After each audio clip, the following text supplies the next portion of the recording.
सो हे hello good morning friends, कैसे हो आप सभी। आई होप आप सभी लोग अच्छे होंगे। आज हम इस वीडियो में कवर करने वाले हैं एसएससी जीडी के आए हुए पीवाईक्यू क्वेश्चंस जो मोस्ट इंपॉर्टेंट हैं, जो मेरे से गलत हुए थे, बहुत ज़्यादा गलत हुए थे। और वही क्वेश्चंस मैं आज आपके सामने लेकर के आया हूँ। आप भी अपना आंसर कमेंट बॉक्स में कमेंट कर सकते हैं कि क्या आपको इस वीडियो से फ़ायदा मिला है या नहीं। आपको 100% गारंटेड आपको इसी मेरी वीडियो से कम 3 से 4 क्वेश्चन देखने को मिलेंगे।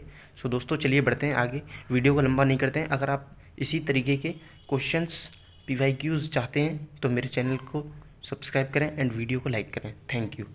चलिए बढ़ते हैं वीडियो की तरफ। आज का पहला क्वेश्चन है कि भोजन पकाने में प्रयुक्त ऊर्जा कौन सी है। तो भोजन पकाने में प्रयुक्त कौन सी ऊर्जा होती है। पहला ऑप्शन है पवन ऊर्जा, यांत्रिक ऊर्जा, या फिर रासायनिक ऊर्जा या विद्युत ऊर्जा। तो जब भोजन पकता है तो दोस्तों रासायनिक ऊर्जा का इसमें यूज़ होता है, यानी कि केमिकल एनर्जी इसमें प्रयुक्त होती है। ठीक है, क्योंकि भोजन पकाते समय क्या होता है कि जो चूल्हे की ऊष्मीय ऊर्जा है ना, चूल्हे की जब चूल्हा जलता है उसकी ऊष्मीय ऊर्जा भोजन में अणुओं के बीच के बंध को तोड़ती है। इससे भोजन में उपस्थित जो अणु हैं वो कंपित होने लगते हैं और भोजन क्या है हमारा पकने लगता है। ठीक है, रासायनिक ऊर्जा के और भी उदाहरण देख लेते हैं दोस्तों।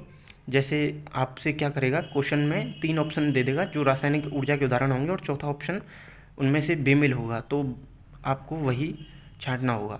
तो इसी प्रकार रासायनिक ऊर्जा के जो उदाहरण हैं वो हैं तरल ईंधन का प्रज्वलन होना, विस्फोट कोई भी अगर होता है तो उसमें रासायनिक ऊर्जा है, श्वसन जो हम सांस ले रहे हैं ना, इवन हम सांस ले रहे हैं तो उसमें भी केमिकल एनर्जी है, यानी कि रासायनिक ऊर्जा है। ठीक है, और प्रकाश संश्लेषण जो अपना क्लोरोफिल की जो प्रोसेस होती है प्रकाश संश्लेषण की, उसमें भी रासायनिक ऊर्जा है। पवन ऊर्जा के उदाहरण कौन से, नवीकरणीय ऊर्जा का पर्यावरण के अनुकूल और कुशल स्रोत है ये।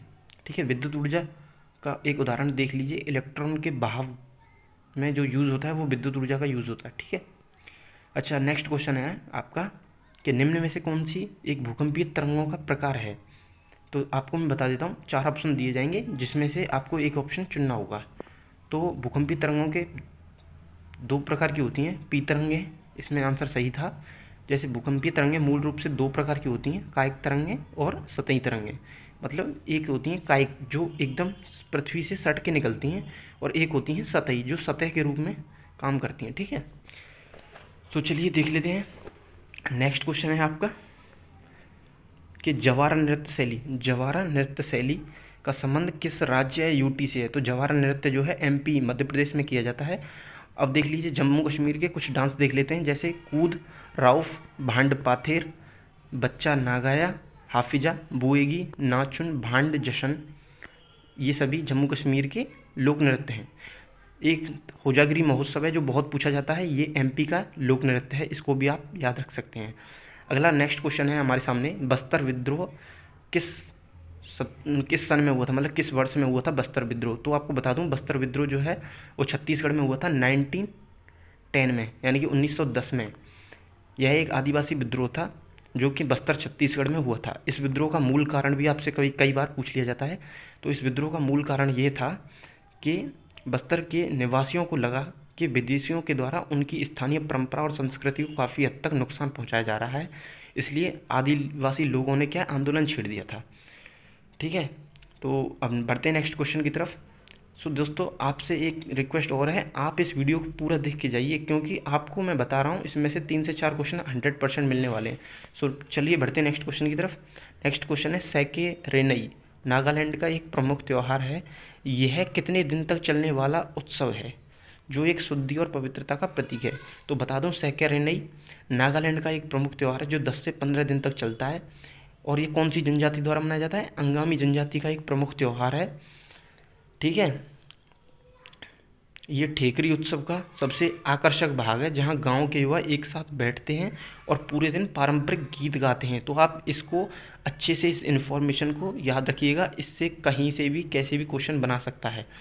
अब नेक्स्ट क्वेश्चन है हमारा, पंचवर्षीय योजना कौन सी थी जिसमें स्थिरता के साथ में विकास को विशिष्ट उद्देश्य के रूप में शामिल किया गया था। तो चौथा 5 ईयर जो प्लान था हमारा, जिसकी टाइमिंग थी 1969 टू 1974 तक, जो प्रधानमंत्री इंदिरा गांधी के टाइम पे आई थी।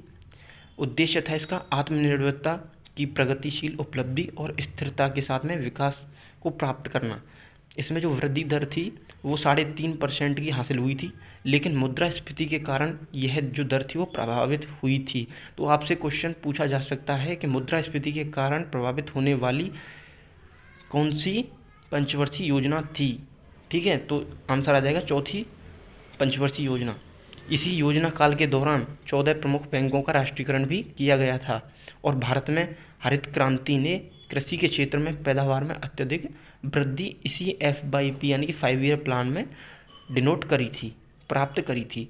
अच्छा, इस योजना के प्रमुख लक्ष्यों में एक परिवार नियोजन कार्यक्रम भी शामिल था। तो परिवार नियोजन का मतलब क्या है, आप में से कुछ लोग नहीं समझ पा रहे होंगे, तो मैं आपको बता देता हूँ। परिवार नियोजन का मतलब है जो जनसंख्या थी वो एकदम से बहुत बढ़ चुकी थी, तो उसे कंट्रोल करने के लिए हम दो और हमारे दो जैसी योजनाओं को क्रियान्वित किया गया था इसी पंचवर्षीय योजना के दौरान। ठीक है, तो भारत का सर्वोच्च न्यायालय कब अस्तित्व में आया? आप बताइए, अगर आप में से किसी को पता है कि भारत का सर्वोच्च न्यायालय कब अस्तित्व में आया था। तो भारत का जो सर्वोच्च न्यायालय था वो 28 जनवरी 1950 को अस्तित्व में आया था। इसमें 33 न्यायाधीश होते हैं और एक मुख्य न्यायाधीश होता है, यानी कि कुल 34 न्यायाधीश इसमें होते हैं। अच्छा, अनुच्छेद 134 अनुच्छेद 100 सॉरी फ्रेंड्स अनुच्छेद 124 का संबंध किससे है? तो सर्वोच्च न्यायालय की स्थापना से संबंधित है अनुच्छेद 124। आपसे पूछा जा सकता है कि अनुच्छेद 124 का संबंध किससे है? तो सर्वोच्च न्यायालय की स्थापना से संबंधित है।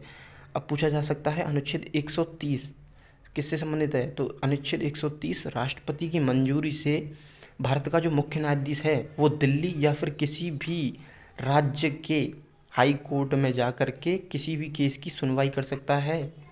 तो ये राष्ट्रपति के पास में अधिकार होता है। तो अनुच्छेद 130 में यह वर्णित किया गया है। चलिए बढ़ते हैं नेक्स्ट क्वेश्चन की तरफ।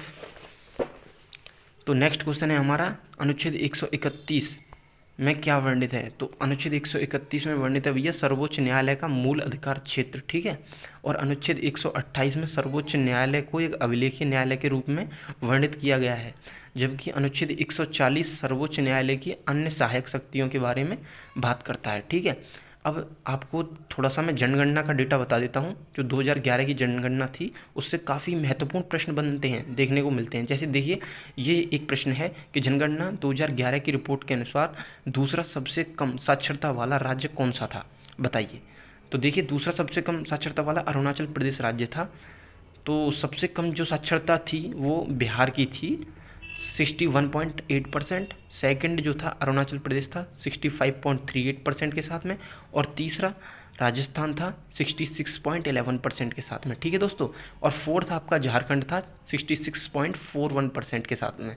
2011 तक मात्र संपूर्ण भारत में केवल और केवल 4.5% आबादी थी जो स्नातक यानी कि ग्रेजुएट थी। ठीक है, या उससे ऊपर थी। ठीक है, भारत की जो साक्षरता है 2011 के अकॉर्डिंग संपूर्ण साक्षरता 74.04 है। उसमें महिलाओं की अलग से 65.46% और पुरुषों की 82.14%। ठीक है, और युवा साक्षरता जो दर थी 2011 के अकॉर्डिंग वो 9% अधिक थी वयस्क साक्षरता दर से। ये बहुत ही इंपॉर्टेंट क्वेश्चन हो जाता है आपके एग्ज़ाम के फेवर में। ठीक है, तो इस क्वेश्चन को भी आप याद रखिएगा।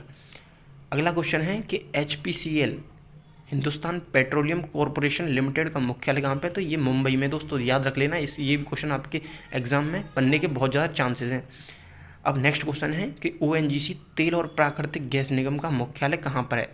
तो इसका जो मुख्यालय है वो बसंत कुंज नई दिल्ली में स्थित है। ठीक है, और ये एक कंपनी है पवन हंस हेलीकॉप्टर लिमिटेड जो अपनी सेवाएँ ONGC को प्रदान कर रही है। ठीक है भाई साहब, और ONGC द्वारा यानी कि तेल और प्राकृतिक गैस निगम द्वारा पहली जो तेल रिफाइनरी है जो इसके तेल और प्राकृतिक गैस को रिफाइन करती है वो संचालित है कहाँ पर, कौन से ज़िले में है, कौन से राज्य के कौन से ज़िले में है? तो ये आंध्र प्रदेश के गोदावरी ज़िले में है। ठीक है दोस्तों, और Mangalore refineries and petrochemicals limited 2003 में ONGC की एकमात्र सहायक कंपनी है। दोस्तों ये भी क्वेश्चन बहुत ही अच्छा है, इसको याद रख लेना आप। ठीक है, अब एक नेक्स्ट क्वेश्चन आता है, यदि मुद्रा में सूक्ष्म कणों का अनुपात अपेक्षाकृत अधिक होता है तो उसे क्या कहते हैं? तो उसे दोस्तों मृण्मय मृदा कहा जाता है। कैसी मृदा? मृण्मय मृदा। याद रख लेना दोस्तों, बनेगा क्वेश्चन, 101% बनेगा क्वेश्चन। तो उसको मृण्मय मृदा कहा जाता है, इस मिट्टी में बहुत कम यानी कि ना के बराबर वायु के लिए स्थान शेष रह जाता है। इसमें जल भंडारण के बहुत अच्छे गुण मिलते हैं। पानी का फैलाव जो है वो अच्छे से इसमें नहीं हो पाता है। इस मिट्टी में पौधों की जड़ों का प्रसार भी नहीं हो पाता है। तो जब पौधों की जड़ों का प्रसार नहीं हो पाएगा तो सीधी सी बात है, उसमें कोई भी फसल अच्छे से काम नहीं करेगी। ठीक है दोस्तों, नेक्स्ट क्वेश्चन है दोस्तों, किस कलाकार को सोवियत लैंड नेहरू पुरस्कार मिला है? तो पंडित बिरजू महाराज, जो आपको पता है लखनऊ के कालका विद्याधीन घराने से संबंधित हैं। ठीक है, ब्रजमोहन नाथ मिश्र लखनऊ के कालका विद्याधीन घराने से संबंधित हैं। और ये जो पंडित बिरजू महाराज और ब्रजनाथ मोहन मिश्र जो हैं वो कथक नृत्य से संबंधित हैं दोस्तों। अच्छा, ये भी क्वेश्चन पूछ लिया जाता है कि पंडित बिरजू महाराज को पद्म विभूषण कब मिला था? तो ये 1986 में यानी कि 1986 में इनको पद्म विभूषण मिल चुका है। सर्वश्रेष्ठ कोरियोग्राफी के लिए इनको राष्ट्रीय फिल्म अवार्ड भी पंडित बिरजू महाराज को मिल चुका है दोस्तों। ठीक है, अच्छा, किस बैंक के पास में भारत में माइक्रो फाइनेंस को विनियमित करने का अधिकार है दोस्तों? तो भारतीय रिजर्व बैंक यानी कि आरबीआई के पास में भारत में माइक्रो फाइनेंस को विनियमित करने का अधिकार है। तो आरबीआई की जो स्थापना है वो 1 अप्रैल 1935 को हुई थी। मुख्यालय इसका मुंबई में, राष्ट्रीयकरण इसका 1949 में हुआ था दोस्तों। ठीक है, आरबीआई का जो गठन है वो कौन से अधिनियम के तहत हुआ है? ये क्वेश्चन कई बार आ चुका है। तो आरबीआई का गठन 1934 के अधिनियम के तहत हुआ है दोस्तों। ठीक है, अच्छा, यूनियन बैंक ऑफ इंडिया की स्थापना कब हुई थी और कहाँ हुई थी? स्थापना हुई थी इसकी मुंबई में 1919 में। अच्छा, ये एकमात्र ऐसा बैंक था जिसका उद्घाटन जो था वो महात्मा गांधी के द्वारा 1921 में किया गया था दोस्तों। ठीक है, इसको भी आप याद रख लेना, क्योंकि इसकी स्थापना तो जो हुई थी वो मुंबई में 1919 में हुई थी, लेकिन इसका उद्घाटन 1921 में, यानी कि इसकी जो शुरुआत हुई थी 1921 से मानी जाएगी।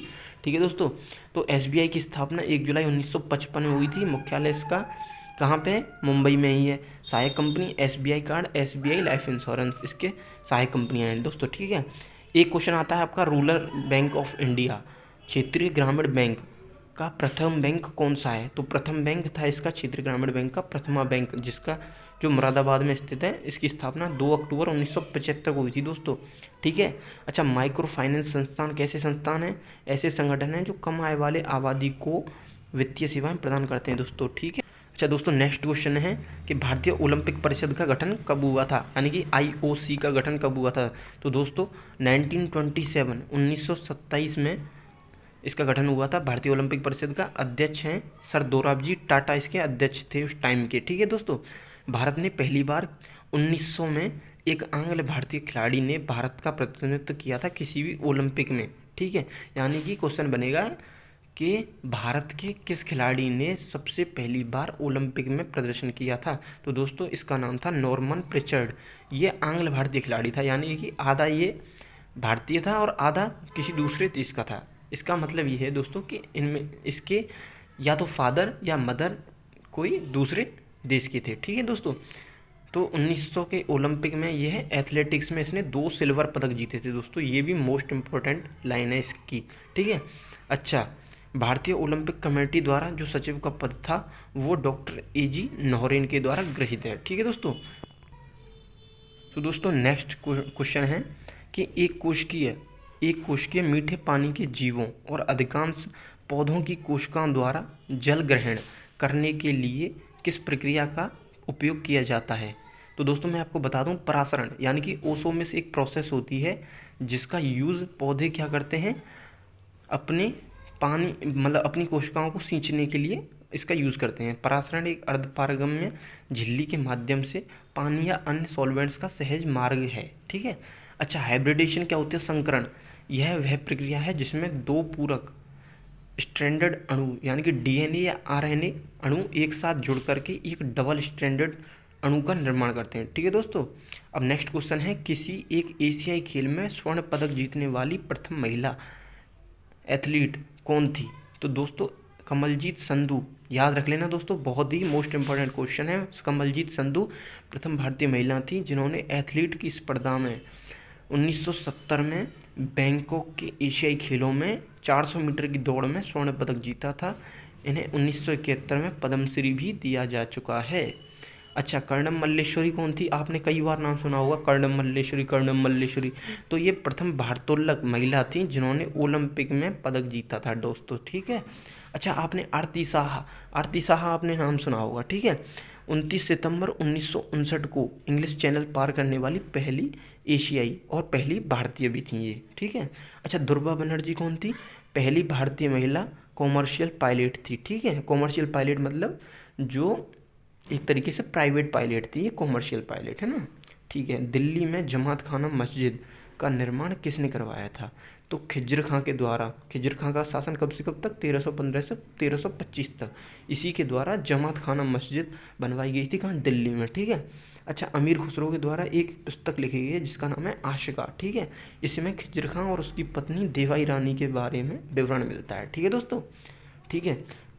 तो बताइए, कौन किसका उद्देश्य देश में पंचायती राज संस्थाओं का बढ़ावा देना था? तो 73वां संविधान संशोधन हुआ दोस्तों। इसके द्वारा 1992 में एक नया भाग जोड़ा गया, भाग 9, ठीक है दोस्तों, ठीक है। 11वीं अनुसूची भी इसी संविधान संशोधन के द्वारा लाई गई। अनुसूची 11वीं जोड़ी गई जिसमें पंचायती राज का वर्णन मिलता है। अच्छा, पंचायती राज क्या है?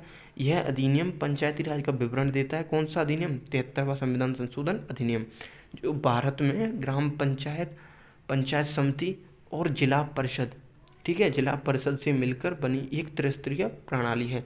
अच्छा दोस्तों, एक क्वेश्चन पूछा जाता है कि त्रिस्तरीय प्रणाली की, हाँ तो दोस्तों, त्रिस्तरीय प्रणाली की सराहना किसने करी थी? तो दोस्तों, बलवंत राय मेहता समिति ने त्रिस्तरीय प्रणाली की सराहना करी थी। नेक्स्ट क्वेश्चन दोस्तों, किसी कठोर वस्तु के टकराने पर घंटी जैसी आवाज़, यानी कि जो तन्यता की आवाज़ आती है ना, झन ऐसी आवाज़ आती है, वो धातुओं का कौन सा गुण को निर्देशित करती है? ठीक है दोस्तों, तो ध्वन्यात्मकता एक धातु की भौतिक गुणावस्था है, ठीक है, जो किसी धातु द्वारा ठोस सतह से टकराने पर उत्पन्न होती है। अच्छा, आघात वर्धनीयता क्या है?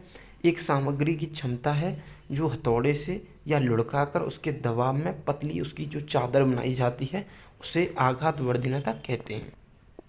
सो दोस्तों, यही था आज के मोस्ट इम्पोर्टेंट क्वेश्चंस का सेशन। सो दोस्तों, अगर आपको वीडियो पसंद आया हो और आपको अच्छा लगा हो मेरा कंटेंट, तो प्लीज़ चैनल को सब्सक्राइब करें और वीडियो को लाइक करें और ज़्यादा से ज़्यादा शेयर करें। थैंक यू, मोस्ट वेलकम है आपका नई वीडियो में। चलिए मिलते हैं किसी नई वीडियो में, तब तक के लिए ध्यान रखें अपना और अपने परिवार का। जय हिंद, जय भारत।